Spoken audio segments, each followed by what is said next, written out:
Malicia est clairement la MVP de cet épisode et en même temps, est-ce que c'est bien ce qu'elle fait? Pas vraiment. Et bonjour à toutes et à tous, on se retrouve aujourd'hui pour ma critique de l'épisode 7 de la série Marvel X-Men 97. La semaine dernière, j'avais trouvé l'épisode sympathique, mais sans plus. Voilà, ça restait un bon épisode, mais c'était en dessous par rapport aux autres. Et cette semaine, c'était un excellent épisode. On retourne sur la Terre, on quitte Charles et donc le peuple des Shi'ar. On retourne sur la Terre, on retrouve nos X-Men qui font le deuil tout simplement de Gambit. On a l'enterrement de Gambit. Le deuil ne se passe pas très bien pour tout le monde. On va donc suivre dans cet épisode Rogue qui est à la poursuite, à la chasse de ceux qui ont fait ça à Gambit et aux mutants qui sont morts à Genosha. Et d'un côté, on va voir les X-Men qui sont du côté de Genosha et qui vont essayer de retrouver des personnes qui pourraient être vivantes, des mutants encore vivants sur place, car il n'y a aucun survivant. Et c'est vrai que c'est quelque chose dont je n'avais même pas remarqué, c'est vrai qu'il n'y a pas de survivants. Lors de l'attaque de Genosha, finalement tous les mutants sont morts, on nous parle même de Magneto qui est mort, Madelyne, c'est vrai que je l'avais même pas notifié sur le coup, mais c'est le cas. On aura le temps d'en reparler, c'est le cas ou presque. Mais ce qui est sûr donc, c'est qu'on va suivre Rogue qui va rentrer dans une base de l'armée. Et on va avoir quelques références aux Avengers pendant cet épisode avec tout simplement déjà ce soldat qui va clairement dire que personne ne peut rentrer dans leur base parce que de base elle a été construite pour Hulk, donc t'inquiète pas, ça tient. Rogue, Malicia, c'est plus costaud, elle va facilement rentrer dans cette base, elle va tout détruire. Et donc je parlais de Rogue MVP, de Malicia MVP. Oui et non, c'est-à-dire que clairement c'est elle qui veut la vedette, c'est elle clairement qui est au centre de l'épisode. Comme je le disais, elle fait le deuil de Gambit comme elle le peut, c'est-à-dire pas bien du tout. Donc elle est à la recherche de ceux qui ont fait ça à Gambit et elle va le faire de manière assez violente. Elle est prête à tout et elle va retrouver qui sur son chemin? Un certain Captain America. Et ouais, on va voir Captain America dans cette série et dans cet épisode-là. Je pense qu'on le reverra aussi, peut-être d'autres membres des Avengers, parce qu'il parle de sa petite équipe, clairement il parle des Avengers, donc ça pourrait être très très sympa à suivre, mais donc elle va avoir une conversation avec lui, et c'est plutôt drôle ce qu'elle va faire d'ailleurs, parce qu'elle n'est pas trop d'accord avec ce que fait Captain America, qui est obligé de protéger un peu les humains, l'armée, mais qui comprend aussi l'attitude de Rogue, et du coup elle va juste lui balancer son bouclier à des kilomètres et des kilomètres. C'est très enfantin, j'avoue que ça m'a fait beaucoup rire, mais juste de savoir que Captain America va devoir chercher pendant des heures son bouclier, ça me fait un poil rire. Par contre, ce qui est moins marrant du coup, c'est du côté de Genosha, ce que vont faire les X-Men, donc rechercher les possibles mutants encore en vie, et ils ne vont pas en trouver dans un premier temps, ils ne trouvent personne. Scott évidemment espère retrouver Madelyne Pryor, mais ce n'est pas le cas. Ils vont retrouver Emma Frost, si je ne dis pas de bêtises, donc c'est White Queen. Là aussi, référence de la semaine à Marvel Snap. Je ne connais que grâce à Marvel Snap White Queen. Je connais que son visuel, je ne connais même pas ses pouvoirs ou quoi que ce soit. Si vous voulez m'indiquer aussi ce qu'elle est capable de faire ou non, là on sait qu'elle a réussi à se protéger et c'est pour cela qu'elle a pu sortir des débris en bonne santé, en tout cas vivante. Et donc ils ne verront trouver que un survivant et pas de Madelyne Pryor. On va donc comprendre dans un premier temps que ce serait Trask qui ait fait cela, qui ait attaqué Genosha. Finalement, on comprend dans un second temps que tout ça est manigancé par Mr. Sinister. Cette fois-ci, je vais bien essayer de dire pendant tout le long de la vidéo Mr. Sinister et non Sinister Six. Je vais essayer, vraiment, je vais essayer. Mais finalement, non, il y a bien quelqu'un qui est au-dessus. Et ça, on va directement à la fin de l'épisode. On va retrouver ce personnage-là en conversation avec Mr. Sinister. On comprend que c'est lui qui gère cette opération, c'est lui qui gère tout depuis le début. J'imagine que c'est un personnage qu'on a déjà vu dans la série X-Men originale, mais c'est un personnage que je ne connais pas. Je suis allé faire des recherches et c'est donc Bastion, si je ne me trompe pas. Je ne connais absolument pas ses pouvoirs, vraiment je ne sais absolument pas de quoi il est capable, je connais juste son nom maintenant.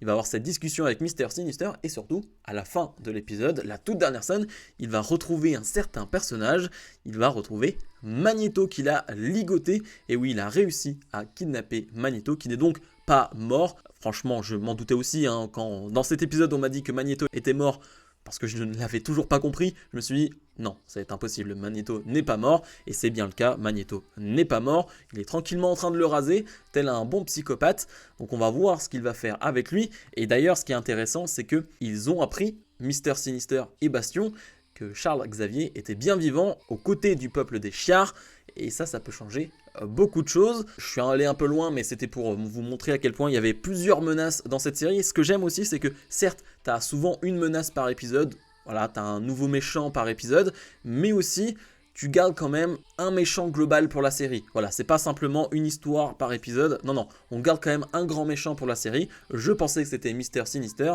Et bien finalement, il y a quelqu'un qui est au-dessus de lui, encore plus puissant. Et donc, c'est donc Bastion. On parlait de Rogue qui est à la recherche de Trask. Elle va le retrouver. Trask qui est à deux doigts de se suicider parce que ce n'est pas lui qui a fait tout ça. Il le dit, ce n'est pas lui qui a fait ça, mais c'est à cause de lui que tous ces mutants ont été tués. Donc il veut se suicider. Rogue va l'en empêcher. Elle est retrouvée par les X-Men. Tout le monde est présent sur place. Elle va l'en empêcher ou pas. Et c'est là que ça devient très intéressant. C'est-à-dire qu'elle va le sauver dans un premier temps, puis le laisser tomber. Mourir, tout simplement. Les X-Men sont bien sûr pas d'accord avec cette attitude, avec cette manière de faire, parce que on sait très bien qu'un super-héros n'agit pas de cette manière-là, et que malgré tout ce qu'on peut leur faire, malgré toutes les attaques, ils ne doivent pas tuer. C'est un peu ce qu'on leur dit, et c'est comme ça qu'ils sont éduqués, parce qu'ils ne doivent pas tuer. Il n'y a que Logan, Wolverine, qui est d'accord avec ce qu'a fait Rogue, et tous les X-Men ne sont pas très d'accord avec ça, mais je trouve que c'est intéressant comme point de vue, de voir à quel point elle n'arrive pas à faire le deuil, de voir à quel point la mort de Gambit la touche et qu'elle est prête à tout. Elle est prête même à laisser tomber Trask, alors que c'est pas du tout dans son code d'honneur et dans le code d'honneur des super-héros en général de laisser mourir comme ça un personnage. Non, c'est pas du tout ce qu'ils font d'habitude. Et c'est ce qu'elle va faire, sauf que ce personnage-là a finalement été mélangé, c'est une espèce de sentinelle humaine, et donc du coup il est surpuissant, il est totalement surpuissant. Va s'en suivre la grosse scène d'action de l'épisode où les X-Men vont affronter ce personnage de Trask. Très cool le fait que Morph se transforme en Quicksilver, et du coup dans un premier temps je me suis dit attends, il y a Quicksilver qui est là, j'avais absolument pas compris, 2000 ans pour comprendre ce qu'il se passe dans mon cerveau, mais donc c'est bien Morph qui s'est transformé en Quicksilver, qui va à 2000 à l'heure, mais qui ne va pas réussir à mettre au sol Trask. C'est lui qui va réussir à mettre au sol tous les X-Men un par un, malgré leur pouvoir, malgré leur puissance. Ça montre à quel point cette technologie est très puissante.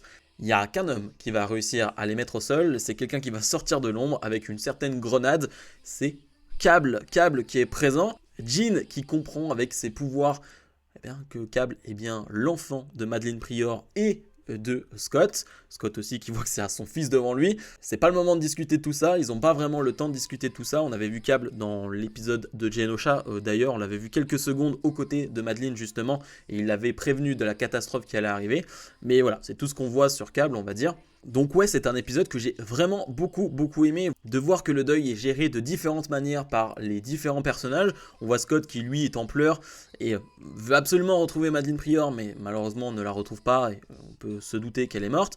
De l'autre côté, Rogue qui elle est prêt à tout détruire, à tuer n'importe qui pour avoir des réponses sur qui a tué Gambit.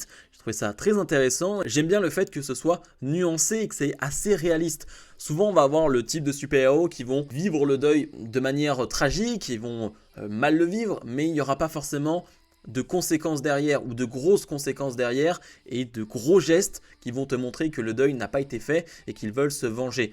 Là, clairement, il y a une grosse vengeance de la part de Rogue, même son attitude avec Captain America. Est-ce que d'ailleurs, cette attitude avec Captain America ne nous laisse pas présager les Avengers qui arrivent à la fin de la série ou quoi que ce soit? Et je ne dis pas qu'on aura les Avengers contre les X-Men, mais je laisse ça un peu dans un coin de ma tête, mais je pense qu'il y aura un truc avec les Avengers, j'en suis sûr et certain. J'ai pas l'impression de dire quelque chose de fou ou d'ingénieux, j'ai l'impression que c'est à peu près ce qui est écrit, mais j'ai l'impression qu'on verra les Avengers, et ce sera intéressant de voir quels Avengers on verra aux côtés de Captain America, donc ça m'a beaucoup intrigué de voir certes l'univers X-Men mais en plus étendu avec les Avengers.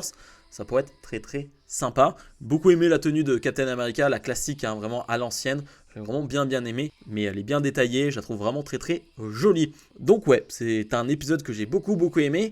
Un épisode par semaine, c'est presque frustrant quand c'est bon comme ça, t'as envie de voir la suite, surtout avec cette fin, avec Bastion qui a kidnappé Magneto. Ouais, t'as envie d'en voir plus, t'as vraiment envie d'en voir plus, et ça prouve que c'est une excellente série. Bref, comme d'habitude, n'oubliez pas de mettre le pouce vers le haut, de vous abonner. On se retrouve dans la semaine pour d'autres vidéos.